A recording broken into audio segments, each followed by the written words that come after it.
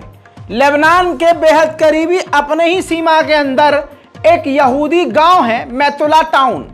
उस मैतुला टाउन को इजराइल ने खाली करवा के पूरी तरह से मिलिट्री तैनात कर दी है। उधर यूएन का कुत्तापन, नंगापन, बेगैरतीपन ये कि ह्यूमन राइट से जुड़ी हुई एक संस्था एमनेस्टी इंटरनेशनल ने साबित कर दिया है कि व्हाइट फास्फोरस बम का इस्तेमाल हुआ है। वीडियो प्रूफ मौजूद है, केमिकल रिपोर्ट मौजूद है, जो वैज्ञानिक हैं उनकी रिपोर्ट मौजूद है। लेकिन यूएन कह रहा है कि अभी हमें और समय चाहिए यह पता करने के लिए कि इजराइल ने व्हाइट फास्फोरस बम का इस्तेमाल किया या नहीं। इस यूएन को इसलिए समय चाहिए कि तब तक इजराइल गाजा के लोगों का कत्लेआम कर दे। दोस्तों, शाम होते होते एक बार फिर से गाजा पर कयामत की बमबारी हैवान इजराइल ने कर दी है। अल्लाह अकबर। अल जलाल वल जमाल वस्सलाम